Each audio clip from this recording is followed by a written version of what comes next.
Present. Thank you. Michelle Stamp Spells. Good morning, everyone present. Good morning. Thank you. Tiara Dorsey. Thelma Ross. Good morning, present. Thank you. Chris Zimmerman. Yep, I'm here. Great, thanks. Wanda Smith. Good morning, present. Marsha Wilcox. I'm here. Great, thank you. Jennifer Gallagher. Good morning, here. Great, thank you. Jamal Rollins. Didn't see him on the list. Okay.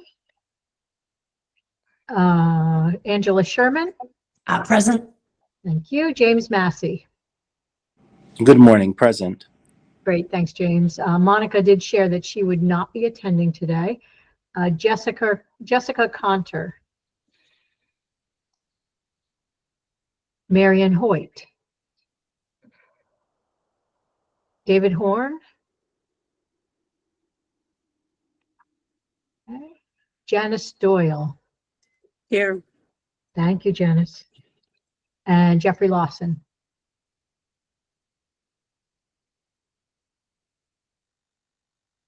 Okay. We do have a quorum, so if we need to make any decisions, we are able to do so. Jackie, do you have the agenda that you can pull the agenda up for us and share that? I'll share Or- the agenda. Thank you, Al. Just give me 1 minute.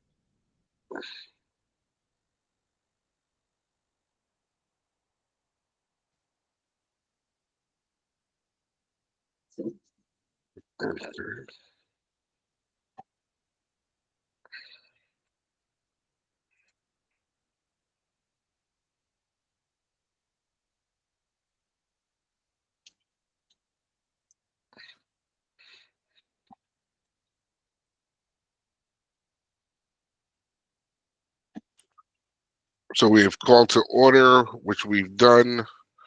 And then we are going to discuss minutes and FAAC bylaws. And we have Soma, which is our AG, attending the meeting. Soma, are you there? Yes, I'm here. Okay. Did you want to go over the bylaws in our discussion, or do you want me to lead that? If you could do that, that'd be great. Okay.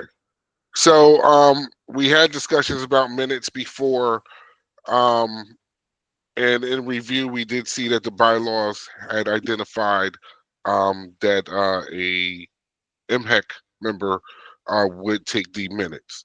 In our discussion with our AG's department, we had identified that based off of the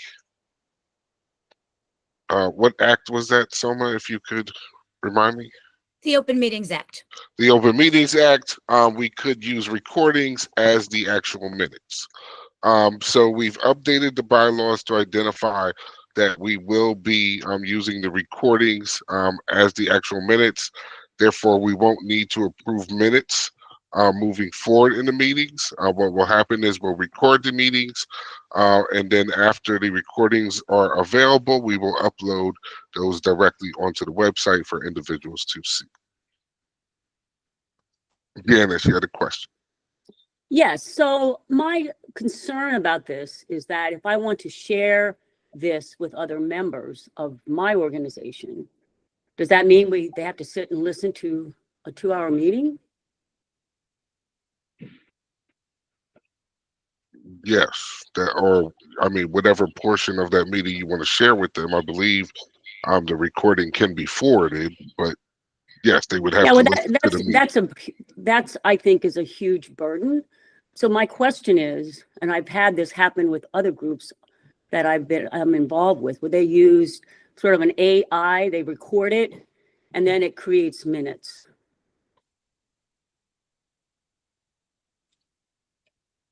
I'll just jump in and say I don't know that MHEC has that capability.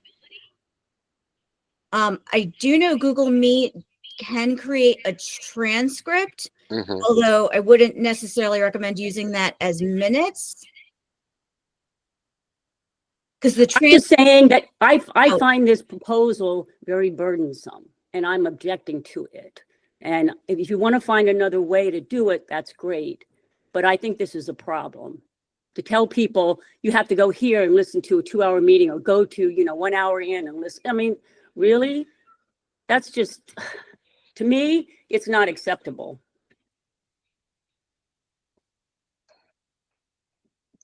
Well, Al, I would say, I mean, the amendment has to be approved. So if you want to put it up on the screen, and you can, or the chair can call for a motion, and then whatever the majority votes. So that would be the amendment. Yeah, I think you have to turn on, under review, it needs to show all markup.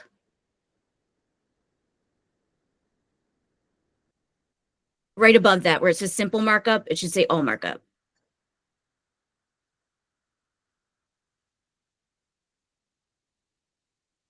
Okay.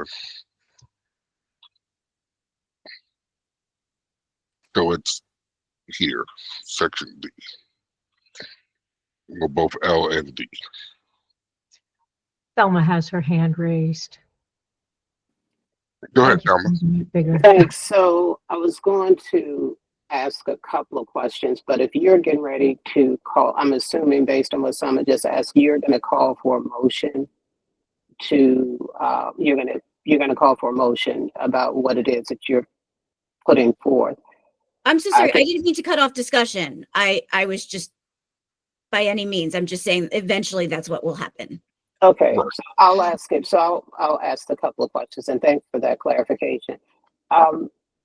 So my first question is, what was the rationale behind the proposal to let the meeting recording the minutes from the meeting?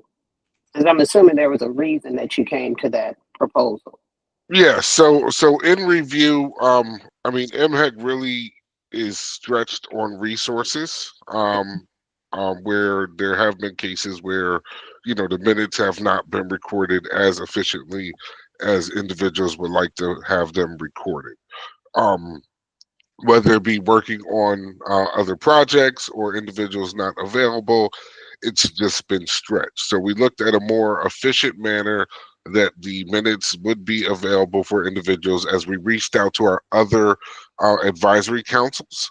Many of our other advisory councils are using recordings and just posting those recordings, so that they have avoided or not had to worry about who was going to be keeping the minutes for, because it is a lot putting that into place. I mean, we don't unfortunately have a admin assistant to sit there and take the minutes or re-review the recordings to make sure the minutes are accurate. And then the other aspect of it is, as we review different minutes, minutes are subjective, based off, what people identify should be in the minutes compared to what people identify does not need to be in the minutes.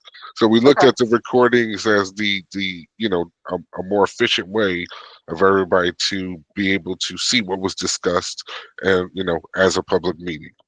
Okay, and then the second, thank you for that. I appreciate the feedback.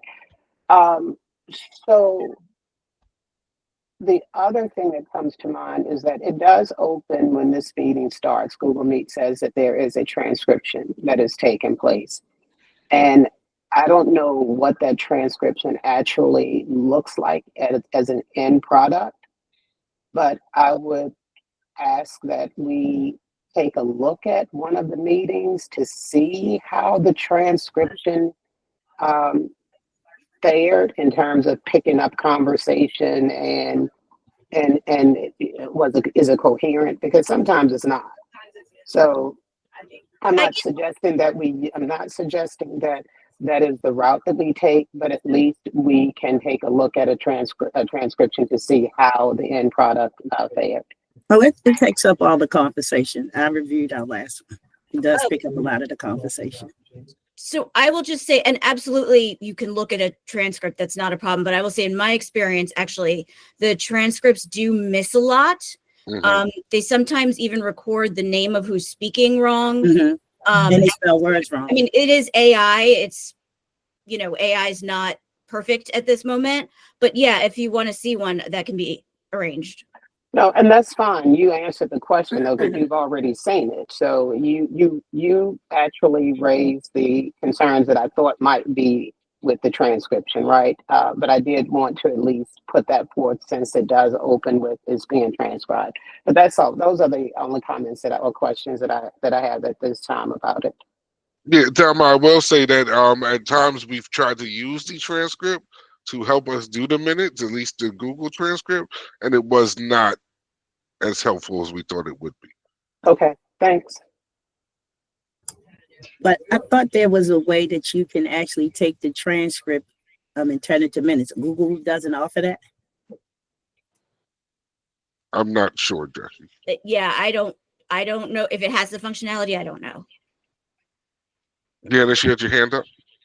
Yes. So my question is, the groups that I'm involved with that use AI and do them, I mean, they're not big groups. They don't have a lot of resources. So I'm asking, before you go this route, could you check into that to see, because if you had such a tool, you could use it across your organization. We found what we're using is very effective and it works well. So, you know, I'm saying that, you know, you don't have a lot of resources, but maybe this is not very expensive and it would help every place in MHEC, you know? Right. I mean, that's definitely something we would have to take to our higher ups to inquire about. I don't know how much time that would take, but definitely if that is a resource that could be utilized, that would definitely be a resource that we could look into utilizing. Angela. So if you post the recordings, would you also be able to post, if there are any presentations, would you be able to post them onto the site? Because if I need to take a screenshot from a presentation that's, you know, from the recording, a lot of times they're really blurry. Right. So, well, I mean, so any presentations that we have, we would share with the committee, right? So any presentations we had, we would share with the committee so they had that documentation. Thanks, that would work. So it sounds, Al, as though the takeaway is that you all will look into the possibility of taking transcripts and converting them to minutes using AI. Is that is that the correct takeaway? I thought it was us looking at a AI tool that would do the transcript for us. Right. I mean that. Right. That So we will look into any possibilities of a AI tool that could do the transcripts for us. That's not something that's going to be a turnaround anytime fast, with the aspect of MHEC moving to another office and you know, during the legislative session at this point in time. So I think that's a possibility for us to look into. There's the possibility of us sharing, even if we don't think it's going to be strong, the transcript from the Google Meets recording. So that's another piece that we can share, where we have the recording and the transcript there. I don't know how effective it'll be, but we can, you know, utilize that as well. But the biggest piece is we're just looking at the aspect of changing it where we'll be using that recording as the minutes at this point in time. That is our short-term solution, is using the transcript. Correct. Okay. Do we need to take a vote on that that is acceptable? From hearing what Soma said, so yes, I believe you'll have to put it in motion and then see if majority accepts. No, you'd only need if you're going to if you want to, someone wants to move to adopt the bylaws amendments, you would need a vote. Okay. But the discussion that was just had, I don't believe needs a vote. Right, it's more on Okay. the bylaws, and we're not at this point ready to change the bylaws, is my understanding. We have some work to do before we would get to that point. Okay. So do we need to make a movement to table the correction to the bylaws officially?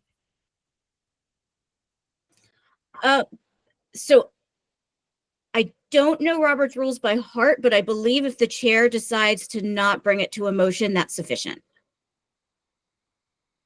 Okay, So there is still the discussion of, we do have minutes for November and December that are not done. And again, MHAC does not have the full staff capacity to go through and do the minutes. So the push was to be able to post the meeting recordings to assist and be efficient. But if we're not ready to move forward with that, I guess the question is, how do we move forward for right now? correct. And it does not sound like we're ready to move forward with posting the recording. Thelma has her hand up. I'm confused. Are the recording of the meetings previously have not been previously posted, is what you're saying? Is that correct? Well, the minutes. So unfortunately, we had some issues where individuals were out, individuals were sick, individuals were stretched. So the minutes for November were done, but remember, they weren't as you know, they I'm weren't. sorry. No. I'm not asking about the minutes at Okay. this time. I'm asking about the meeting, the recording of this meeting that we're having today, for instance, right? Right. We recorded this meeting in November. We recorded it in December. Were Correct. those recordings posted to the website? No, not yet. Okay. And I guess my question is, is the bylaw change that we would, because can we post the recording of the meeting to the website without any impact to the bylaws? Yes. That is actually what, for example, the commission does. The videos are always up there. Okay. Yeah. So I guess my takeaway would be, at a minimum, we could get the meeting recordings posted to the website as you work through what is going to happen with the minutes of the meetings. If that is agreed with the commission, then that is sufficient for me. And that is agreeable to the commission, Soma? Oh, absolutely. Yes, it's encouraged. The Open Meetings Act definitely encourages video recordings to be available, whether or not there are written minutes. Okay. Chris, you had your hand up? Yeah, I was actually just going to chime in. I'm looking at the MHEC website right now, and under the meetings for the MHEC commission meetings, you know, for January, for 24, you know, they have each of the scheduled meetings, the agendas, and then the video recordings. So, you know, from an MHEC perspective, there is precedent for posting the meeting video as part of the public record. Is that something that we would need to have a formal motion on from the committee? Right. I would make a motion that going forward, we post the FAAC meeting.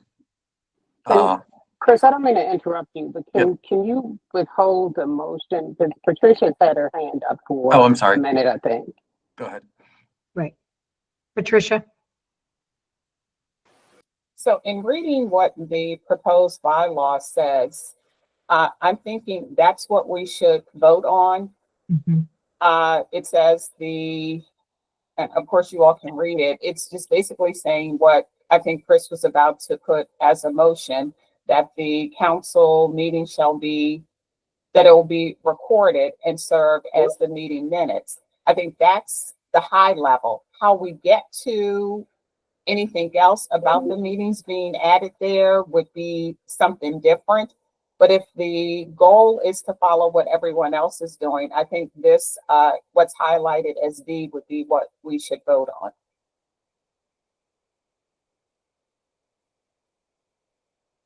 I would be in agreement with you, Patricia. And then we can, I know Janice expressed some concerns initially, which started the conversation about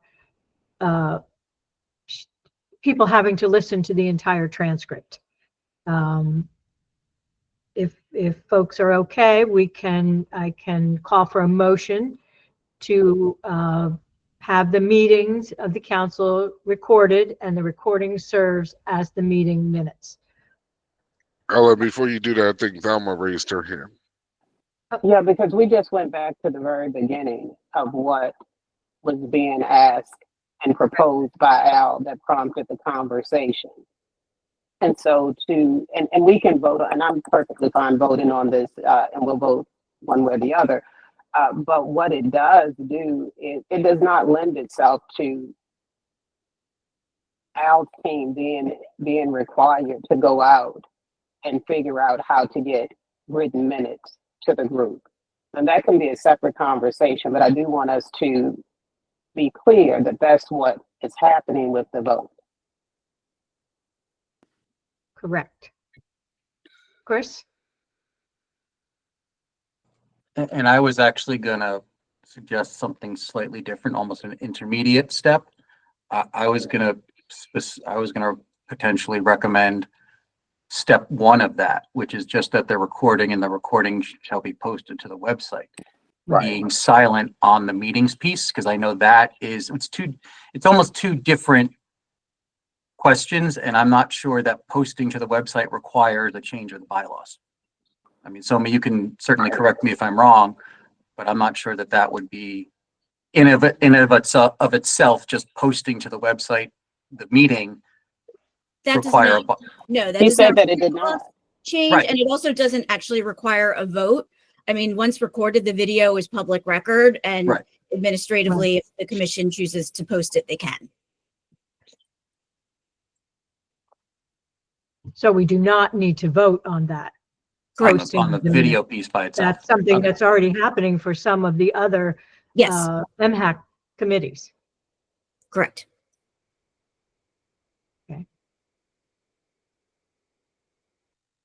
So then it sounds as though we'll move forward with following protocol for other MHAC meetings, posting the recording, and that serves as the meeting minutes. But then internally, we still have to determine how we want to move forward with the meeting minutes as the FAAC committee.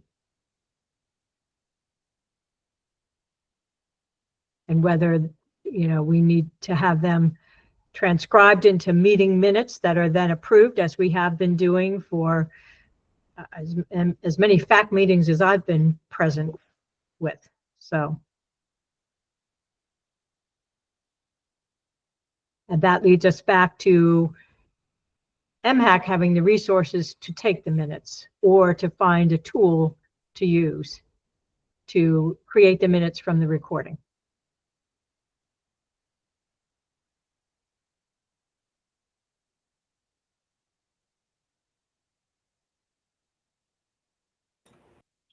I know this is an MHEC committee. Is there an option for someone, in fact, to serve as a secretary to take the minutes?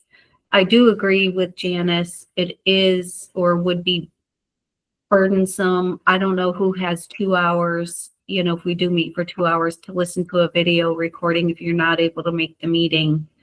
Minutes are much easier and quicker to go through, and they're easy to forward. That would require a bylaws change, but it's certainly allowable. To have someone from FAAC take the minutes, is that what Yes. you're? Yeah. Yes. Okay.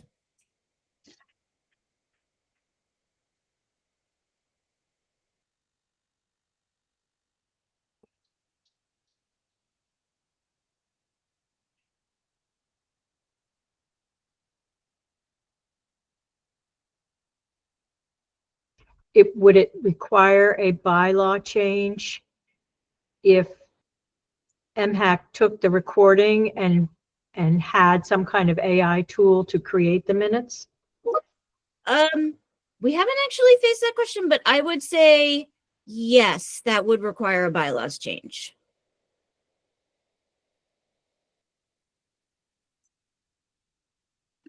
Why? Janice?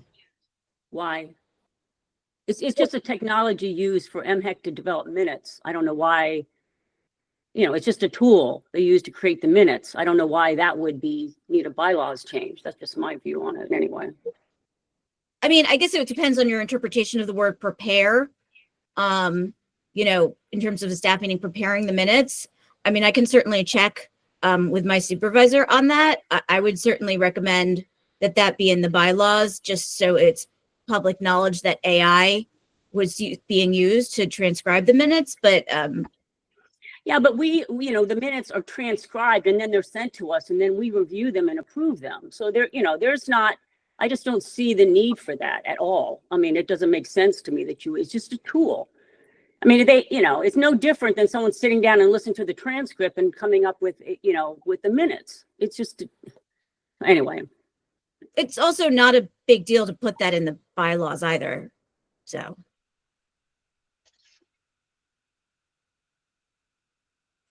I think the issue that comes up with the minutes is, as I've looked at different minutes, different organizations, different people do minutes different ways. So, when you have a individual doing, or whether it's even an AI system, whether people say it's too much information, it's too detailed, or people say it's not enough information, it's not enough detail. It's all about the, perception or what individuals expect for minutes to be. So one of the strongest pieces for the recording was that you have that information as is you attended the meeting there. Again, we can look into what resources there are to utilize. Yes, there is the transcription that we run every time, because every time that we record meetings, just like now, I also say do a transcription. So there is that transcription that can be included as well. Looking into another AI piece will determine and be based off cost and everything else, which is why that is going to take more time. Unless, we find free ones and then we see, if that is legal or everything else like that within our laws and regulations. But the key piece is any minutes that we have, whether they're transcribed by AI or individual, are going to be based off that individual's interpretation of what should be included in the minutes, or that AI's built-in system of what should be included in the minutes. And, does it not mean that it suffices everybody else's interpretation of what should be included in the minutes.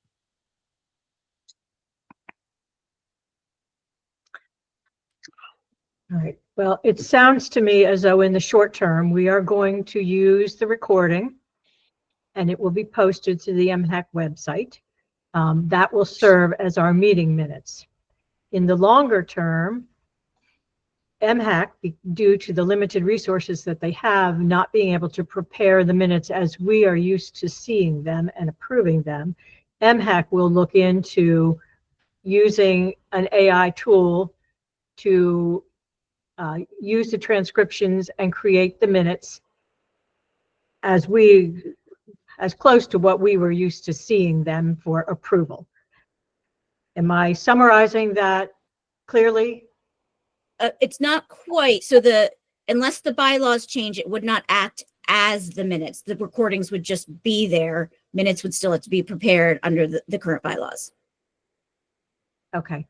The way it's written, that in the screenshot that we're seeing, the recording shall serve as the meeting minutes. I realize that hasn't been approved, but that's how it's written. Right. Yes. There's another part up above that Al sort of it's fallen off of Al's screen, where so a staff member still must keep the minutes unless the approval is changed. The recording can happen separately of that, regardless of the minutes. Okay. But we are not approving a change in the bylaws at this point.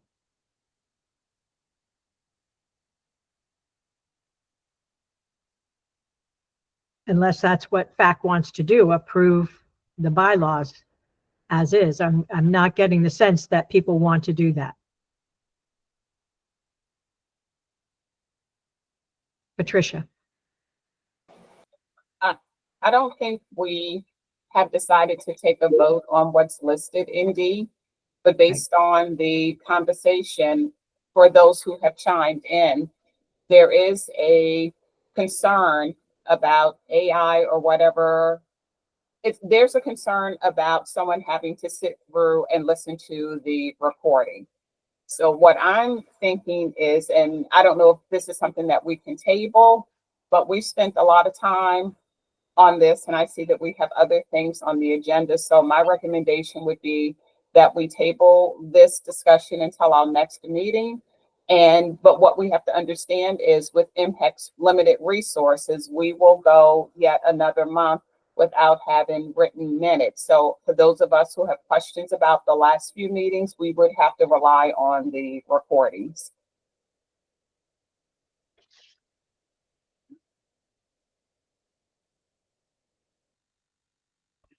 I think that's a great recommendation, Patricia. Do we need to vote on that to make sure that we're, at least most of us are in agreement? Okay, I'll take a motion for someone to just approve what Patricia has recommended for our short-term solution, and we will pull this back into the agenda for the next meeting. Patricia. So Ellen, I'd like to make a motion that the discussion on the minutes and the possible changes to the impact bylaws for using a recording as minutes be tabled until the February 2025 FAAC meeting. I second. And thank you, Jennifer. It looks like, Chris, are you seconding or you have a question? Okay, and Marcia? You have a question? No, I'm agreeing. Okay. All right, great. Thank you.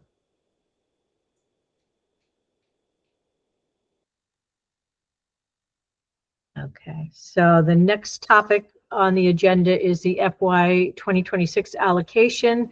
Just an update from Al. We had quite a long conversation about this at the last meeting. And Ellen, I'm sorry, this is Thelma. Uh-huh. The motion, it still needs to be voted on. I'm sorry. Thank you. You're right. Thank you. I appreciate that.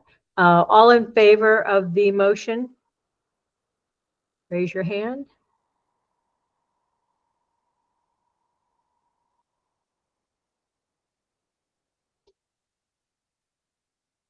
Okay, we have 1, 2, 3, 4, 10 votes in favor. So that is approved. That motion is approved. Also call for those not approving. And how all of those who do not approve the motion? I'm abstained. Janice is abstaining. Okay, Jamal, you had your hand up? Or was that a not approve? I just left it up and I'm sorry? approve. I just understood as. I'm sorry, having a difficult time He hearing you. approved. He was on the approved side. I'm sorry, he's not approved? Thank you.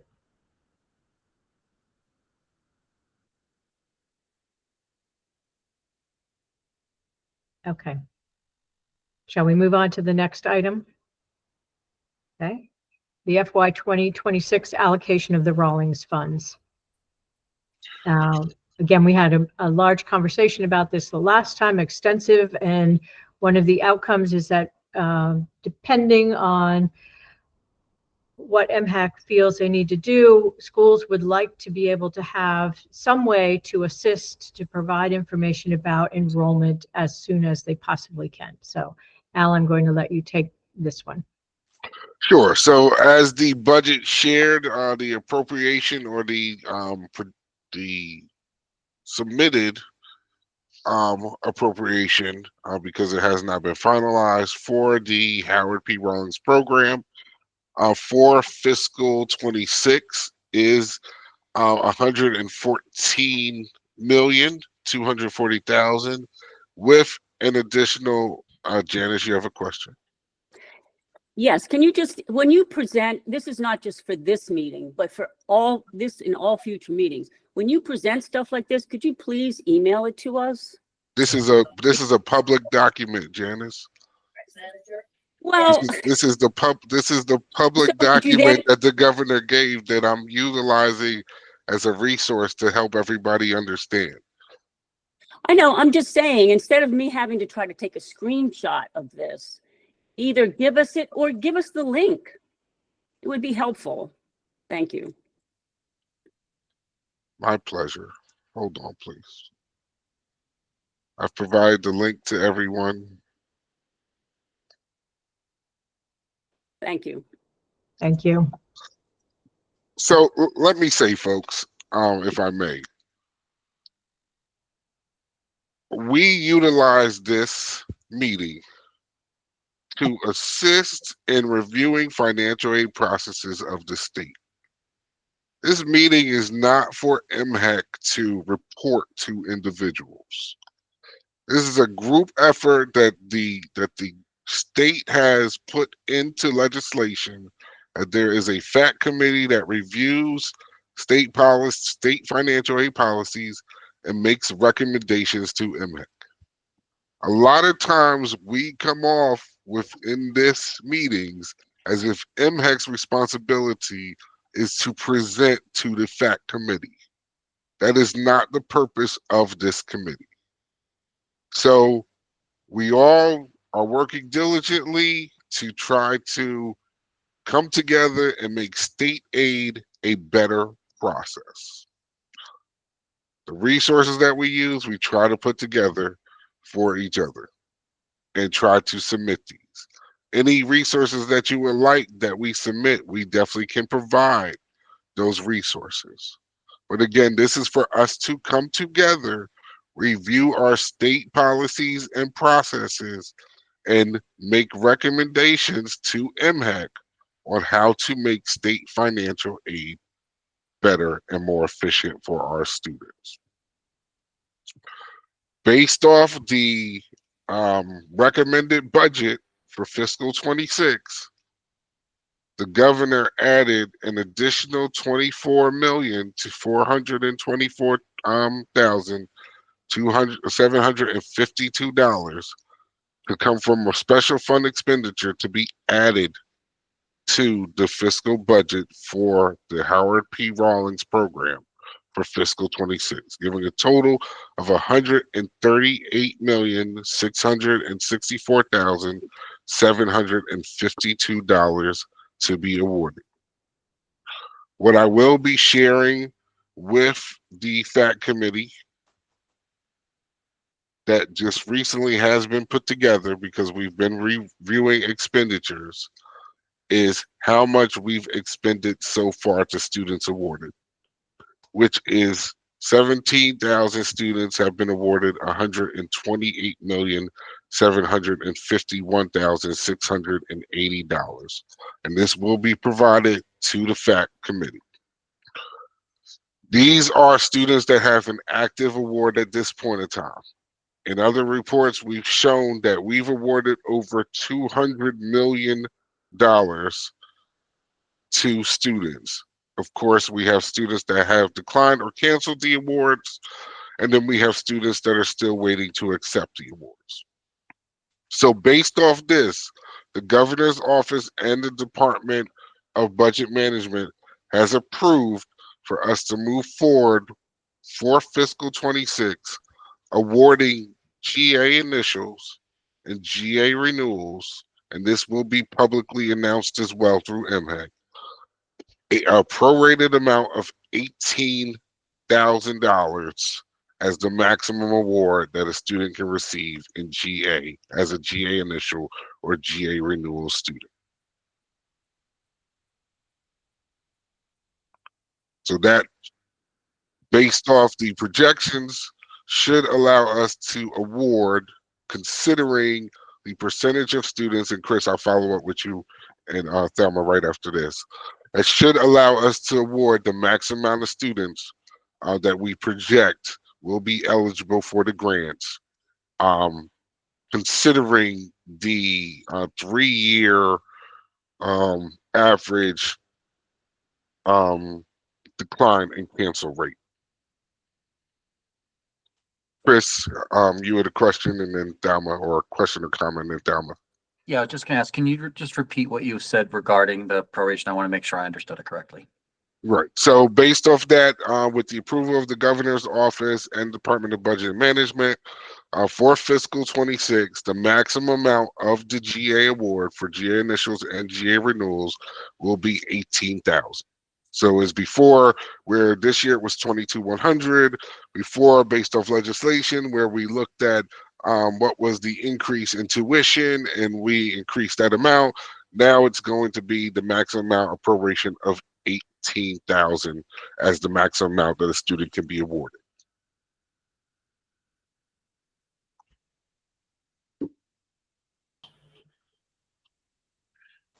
So a loss, Go ahead. a difference of 4,100 loss, a decrease of 4,100, Yes. which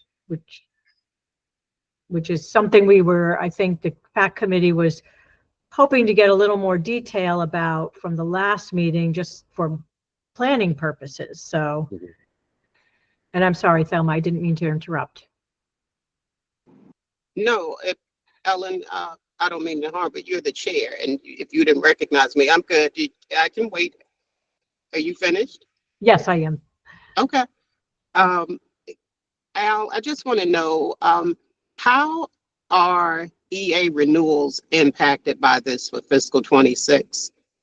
So for fiscal 26 right now, EA renewals will not be considered until all GA initials and renewals are awarded. Looking at the aspect of the 18,000 and looking at what our numbers are even now,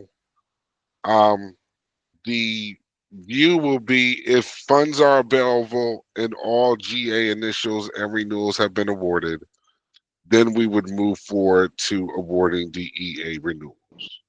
And so, and not to pressure you by any stretch, but I do want it, I'm trying to, based on what you have, the data that you know, the trends that you have, is there a possibility that EA renewals would not be renewed? That money would not be available for students for EA renewals? It's a possibility. Yes, it is a possibility. The aspect of it is you have the large increase of GA initials from this year that then become GA renewals. The question is that large increase of GA initials a one-time thing because every GA student that was denied prior years now becomes eligible, this first year based off the changes? Or is it going to be a large amount of GA initials again for fiscal 26? Because if you have a large amount of GA initials again for fiscal 26, added with the increase of GA renewals from fiscal 25, you still can look at exhausting all of those funds. Okay, But, and this, go ahead, I'm sorry. I was just going to add, but if that large amount of GA initials kind of small, goes down because we caught that for the prior year, so now you still have an increased amount, but not 3 times of the increase, right? Then you look at the possibility of funds being available for EA renewals. Okay, thanks. I'll defer the other comments because I see other hands. Thank you. Marcia? Hi, so, Al, I know you said that that was gonna be, sent out. Now, will the students get some kind of, I'm trying to think moving forward. I have a lot of GA renewals and they'll expect the 22-100, right? Or that it's gone up every year.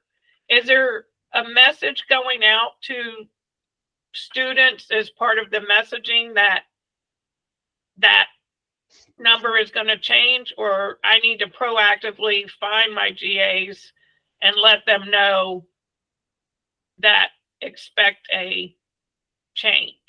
So MHEC's communication department will be working with them to make a statewide announcement to individuals. Right. But again, you know, if just because we make a statewide announcement and we send that information out does not mean that students are going to see it or pay attention to it. So I get you. you do have the ability to, you know, I've been approved that you have to share this, and you do have the ability to, you know, share that with students that, you know, due to the increase in the number of eligible applicants, the GA grant will be maxed out at 18,000 for fiscal 26. Yeah, because, you know, we'll start packaging like our returning students like May. I just want the expectations for us and how we're packaging too. Not all schools can just make up the funding and grant money. You know what to expect. Right. Yeah. Okay. I appreciate it. You're welcome. Oh, one other question. Sorry. The Veterans Afghanistan, I know there was no awarding like for the Veterans of Afghanistan. I know a lot of initials, there was no funding for that. Is that kind of clump into the same EA, like if there's funding, they'll get it? Or is that in a separate, that all kind of clumps together? So those are a separate source of funds for VAIC. okay. So if funding is available, individuals should receive it. I just know there's several that didn't this time, so they have to reapply for next time, right? You're not holding that application, so they have to reapply. But again, there's no guarantees that they just have to reapply. Right. Okay. I didn't know if you knew anything about that funding yet. No, but I can look into that and come back to you on that one. Yeah, I was just curious. Thank you. No problem. Thank you. Jennifer has her hand up. Al, just getting back to the EA renewals, what type of a timeline can we expect that you may start considering awarding those if funding is available? So of course we are pushing to award students as early as possible, but we are still going through the process of making the conditions for our documents and everything else like that, being that we had turned it into a decentralized program and now it went back to a centralized program. So we're still expecting that we won't be able to award until the end of April. You know, kind of hoping that first week of May, at least we can get awards out. If that is when we get awards out, then we're looking at the aspect of students get 6 weeks to accept their awards. So really we're looking at probably end of June when we'll know how much funds are actually really available. And then also part of it also plays on how fast each institution reports spring grades. Because we know that students that have had the award for 2 years have to complete either 30 or at least 24 credits in order to continue to receive the award, and students that complete under 30 credits have those awards prorated. Okay, thanks. Thank you. And Chris has his hand up. Thank you. I'll follow up on the communication piece. Al, you had mentioned that you've gotten permission for us to share this with our institutions and that MHEC is planning on having a statewide communication specifically to students. Is there going to be a centralized or a standardized communication plan from MHEC to the institutions so that there's something in writing basically saying, based on current budget projections, we anticipate having to implement a prorated GA awarding process cycle, so that we as FAAC members and those financial aid folks that are not able to be on the call today can kind of have the same message to go back to our administration, to the schools, and kind of have the same messaging going through. Because while what I share, ideally is the correct information, and everybody on the call shares that correct information. We just want to make sure if there's a plan for some standard, based on current projections, this is what the plan is, messaging going out to the schools. So I have not fully met with the communications department yet. Okay. But that, I did talk with the secretary briefly yesterday evening, and he said, we need to get together and make a full plan to let all of our constituents know. So that should be within the plan to communicate with the schools as well. Thank you. If you can do everything you can to make sure that does end up being part of the plan, I think we would all appreciate being able to reference that information directly as what's being communicated.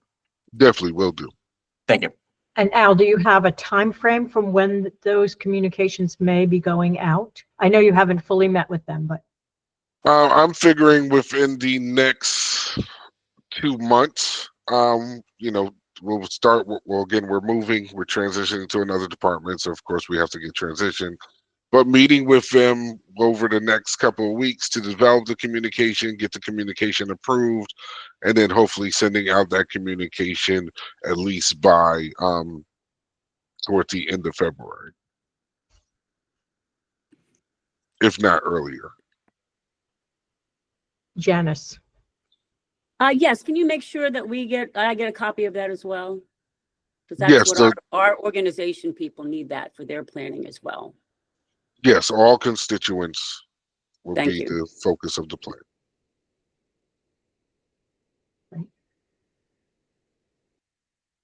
Thank you.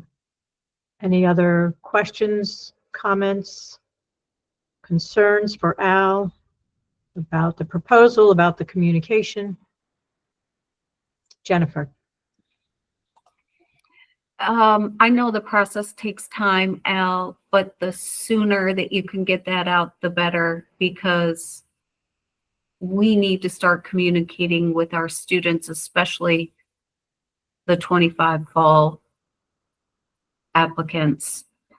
The end of February is quite late, but I know the process takes time, but the sooner you can get that out, I think that I would appreciate that. Thanks. I will let them know.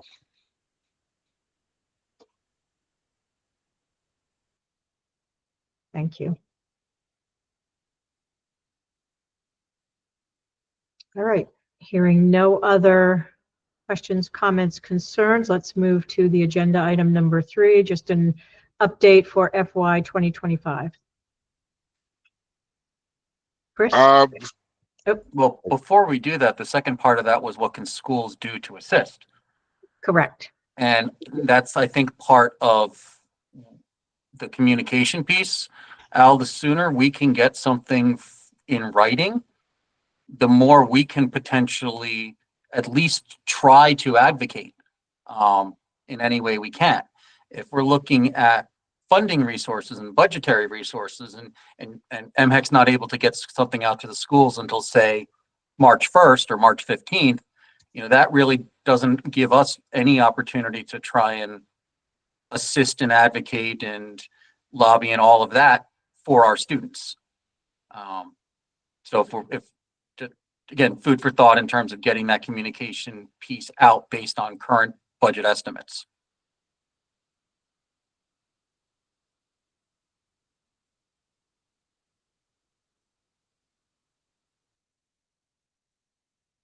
Thank you, Chris.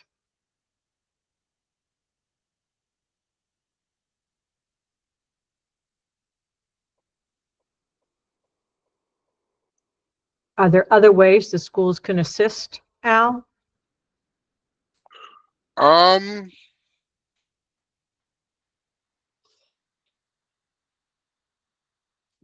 will ask, because right now I can't really think of anything, but I think I need to go out and ask, senior leadership, their opinion on how schools can assist. Definitely, as you indicated, once we get out that communication, sharing that communication. So it is definitely important for us to get out that communication. And I will stress that to our communications department.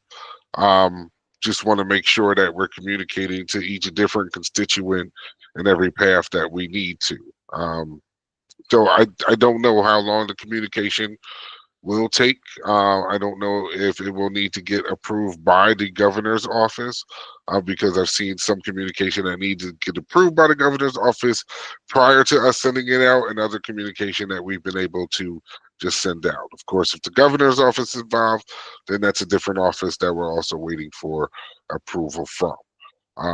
So these are the different things that, as we talk, I'm taking in, so that I can go and get those answers, and then even then provide more feedback at our next meeting. Patricia raised her hand. Yes, thank you, Ellen. And from a school that doesn't have a lot of GA recipients, in hearing this information, I would just suggest that we treat this as if, that we would treat this just like any other year where there is a budget issue with the state. I think all of our institutions are aware of the budget issue that the state is having. And I'm thinking, if we're going to talk to senior leadership, that we would consider phrasing that impact OSFA is also going to have a budget shortage, just like campuses may have budget shortages. So maybe that's a way to broach the subject until the communication is actually delivered. I would not say until the communication is delivered that we give a dollar amount, but just let your leadership know that there is possibly on the table a proration of the normal GA amount. That may be helpful in you being able to have these conversations before the communication is made available. Thank you, Patricia. That's a great recommendation. And I mean, I will say, just to add in now, when we look at increases, that is the largest increase that our grant has ever seen, moving up to $138 million. So, it's a positive on the aspect that the grant has increased by the amount. It's just really, we have a large amount of students that have been identified as eligible based off the changes of the grant. So the biggest piece is, or the goal is, to look at that rate, look at the average cancellation rate, award over the allocated amount with in mind the average cancellation rate, and then watch and see what happens. At the same point in time, to be a little, what's the word, conservative with, if that cancellation rate is 40%, I'm not just gonna add the 40% amount to that 138. We may add a 30% amount to that 138 just to give us some room, because even though this is a 3-year average cancellation rate, things change at different times. But then also then to look at, if we've been able to award everyone based off that amount, we may find that we are not able to award everyone based off that amount, and we have to put individuals on the wait list until money becomes available. So it's still up in the air trying to see how many students are going to be eligible, how much funds are going to be awarded to each student.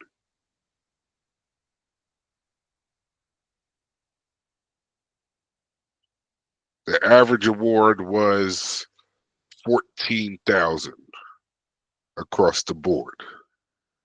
Some students did use the max, not all students did.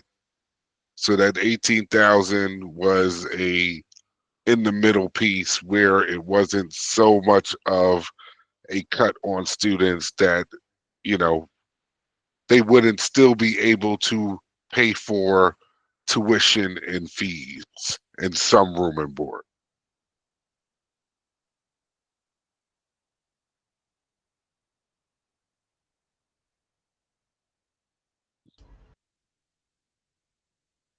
Thank you, Al.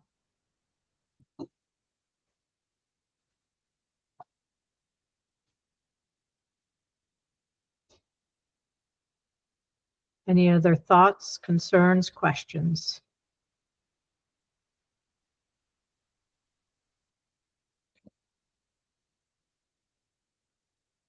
Hearing nothing, let's move to the next agenda item, FY 2025 updates, Al.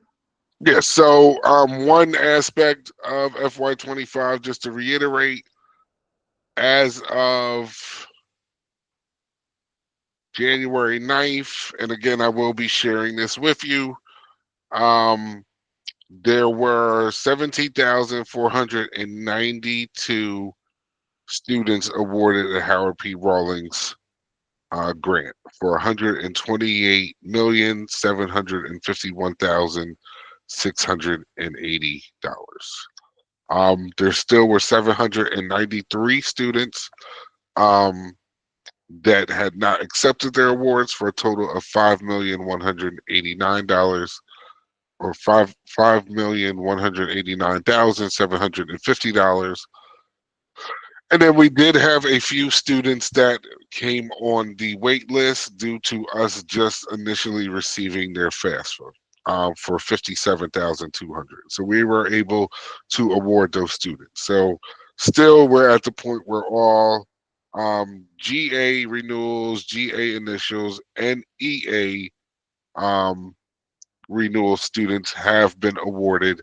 And we're still tracking those individuals. So on a weekly basis, we send a report to the governor's office as well as Department of Budget and Management to identify not only what's been awarded, but what has been spent. So very key on doing your payment requests at this point in time. I think the last time I did it, I saw about 50 million had been paid out to institutions, which is not, even half of it. So we still have institutions that need to do certification and payment for the fall, as well as we're opening up the spring this week. You should be receiving communication that you now can request payment for the spring semester. So that's just an update on the Howard P. Rawlings. An update on the promise. We did the second disbursement for the disbursement for the second allocation for promise. By surprise, no institutions reduced their second allocation. All institutions requested to keep their second allocation, while there were about 4 or 5 institutions that requested additional funds. If no institution requested to reduce their allocation, unfortunately, there was no additional funds to provide to the institutions that requested additional funds.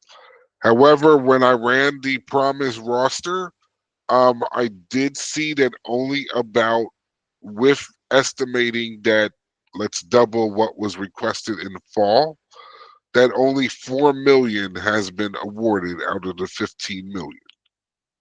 So I did reach out to my team. I heard there were some issues with the promise roster that they are working on there. to get that done, but I do want to make sure that we're able to still, because some people were able to still upload their information. So looking at just moving forward, how we get through making whatever updates we need to with the Promise roster, to get through so that we can actually report. Chris, you had a question for a move on. So not to totally sidetrack the conversation for the large group, but one of the big issues that institutions are having, and this is on the student level, is in MD caps, there's a reference to students being at multiple institutions. And there was some communication with your staff to schools that MHEC was looking at either making that field not required or finding a different way of getting that information to be updated rather than the student just having to go in and update. Not to put you on the spot, but can you follow up and see where we are with that? Because I know at least for CSM's perspective, that is the biggest reason why we have not been able to spend our fall allocation, is we can't certify those students that are in that status. And anecdotally, that's one of the larger issues across the board. So again, don't want to delve into it, but. So we did already, and they should have communicated with you. If they did not, I apologize, and I'll follow up with them. As I reached out to the vendor, the issue that you have is that because there is a roster for those individuals that identify those individuals that qualify, that is related to the student or the program and each student connected with that. So it's not related to the school and each individual school, it's related to the program. So the first thing we tried to do was deactivate that. But the issue is that we tested if you as your institution took a student that was enrolled at multiple institutions and paid that individual, it would show that individual paid at multiple institutions for that program, because that program is related to the program, not by institution. I understand that the student record level in MD caps reflects multiple institutions.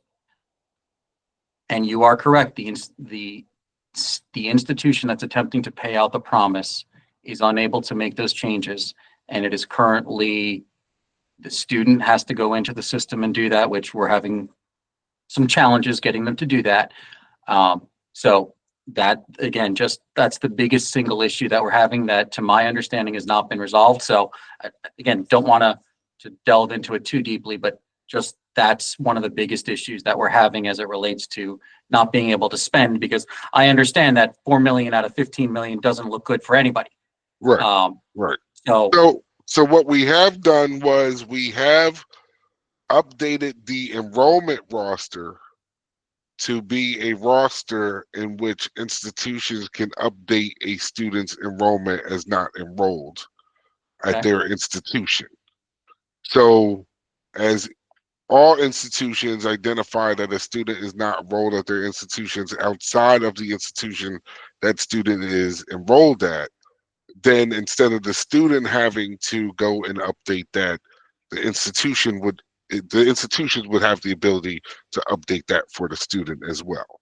So if a student has your 3 other community colleges on their record, and those 2 other community colleges go and update the enrollment roster to say not enrolled for that student, that will also assist in updating that record for the student. I apologize if this has already been done, but if we can have an email communication, probably from FAO Help, to all the community colleges related to that, so that we can take a look at that. Right, that's what we're working on. Thank you. You're welcome. So that's where we're at. We're promised, but the team will be going through and kind of be reaching out to each community college, as well as with the other decentralized programs, to assist. So the biggest piece with the decentralized programs is getting the team more to do outreach with each different institution on the different programs, and assist where we can to get those updates on that information, and make sure we're resolving any issues that institutions are having when it comes to reporting out on those programs. Last bit of information, then I'll open up for any questions for 24-25. All programs are now open or have been open. Some programs are now closing, but all programs have been open, including the Police Officer Scholarship and Teaching Fellow. One program that we are still working on is the Department of Human Services Scholarship Program, where we're just making sure that institutions have the ability to certify the individual's awards and request payment for those awards. So that we did meet with the vendor yesterday on that, and I saw there was an issue, and they said they were resolving the issue. So I'm hoping by latest next week, individuals will be able to certify awards for Department of Human Services Scholarship. And then I'll open up to any questions about 24-25 or fiscal 25.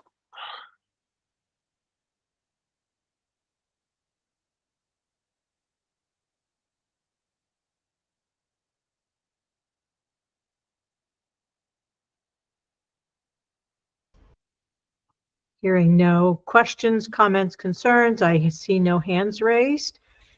I think we can move forward to the next agenda item, which is the 24-25 county plans. And MSDE joining us in February with any questions. One of the items was that MSDE was supposed to provide the list of questions, I think, Al, to MHAC, so that they could be shared with the FAAC committee before the February meeting.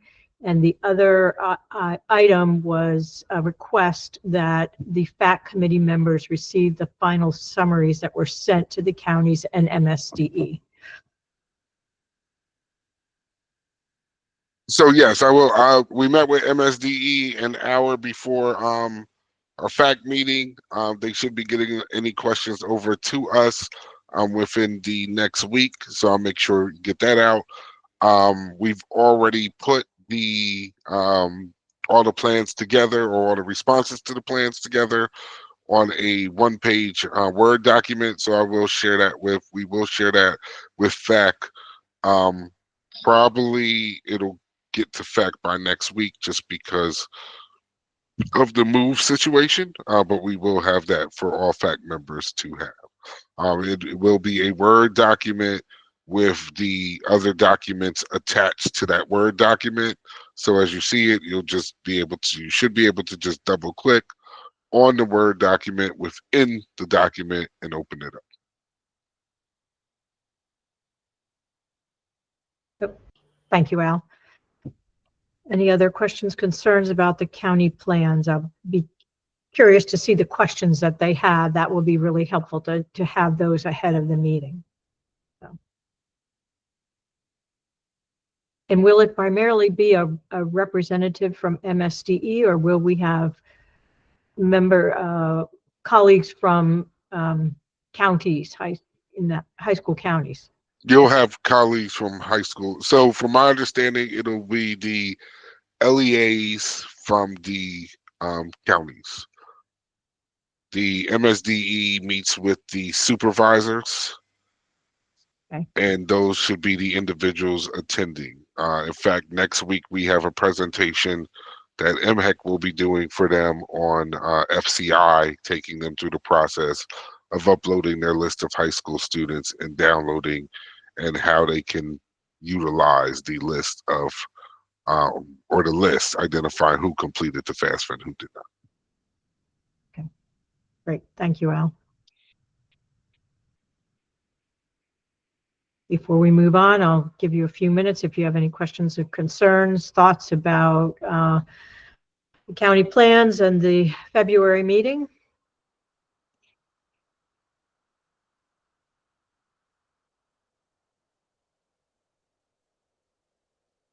Okay, hearing nothing and seeing no hands raised, let's move on to the next agenda item, open discussion. Are there any items that anyone would like to bring up for open discussion? Jennifer. I have two separate questions. The first is the awarding going to, for like teaching fellows or any of the other programs, going to follow the same timeline as the GA, like looking at May 1 for awarding dates?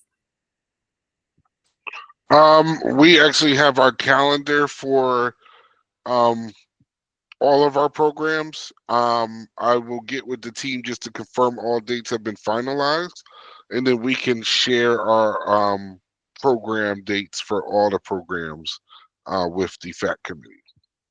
Okay.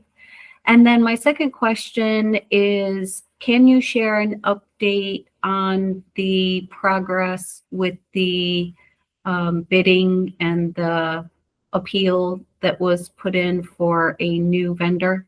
Sure. So two of the vendors that did not win the bid protested against the awarding of the contract.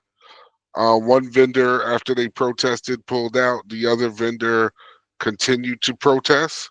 There is a special committee, and if Soma's on, she may know the name of the committee. I don't know it right offhand. That reviews when there's a protest. So they are actually reviewing it. They should have it reviewed, or I believe they're scheduled to finish their review process by the end of this month or the middle of next month.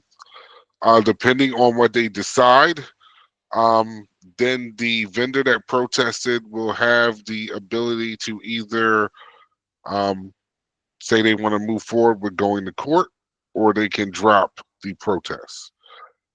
If they drop the protest, then we will move forward with the vendor that we chose, and then we will start the process of building a new system. If they continue and decide to move forward with that, then the new vendor will not be able to move forward until that case is closed. I have been given the MDCAP's budget, at least right now, for fiscal 26, which is only a maintenance budget because we were projected to have a new system. So it has been identified, at least for right now, that if this prolongs, we will not be able to implement any new programs or enhancements in fiscal 26 because we will not have the MDCAP's budget to do so. So that's the status that we're in right now, at least.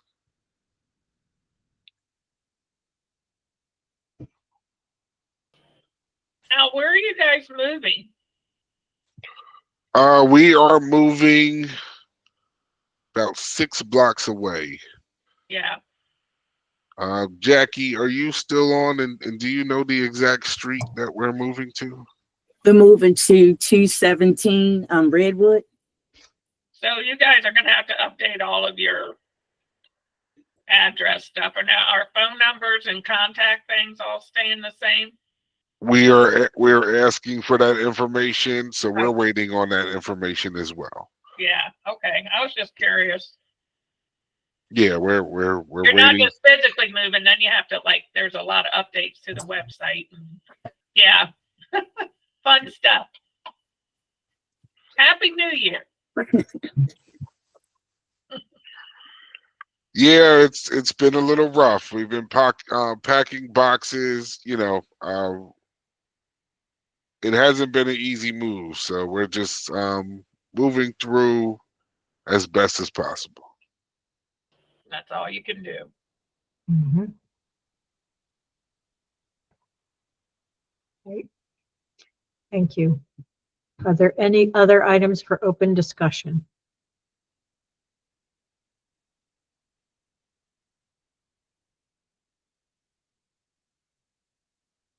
I do have a question. Have the institutions already started bringing in the 25, 26 ICERs and preparing to package students? Okay. Yes.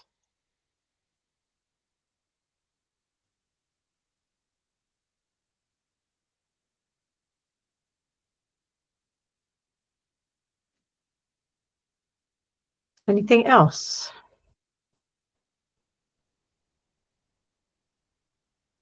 If not, I'll call for a motion to close the meeting and a second.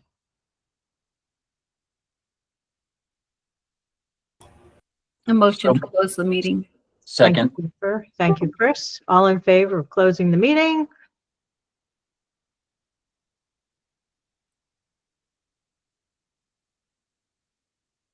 Anyone opposed?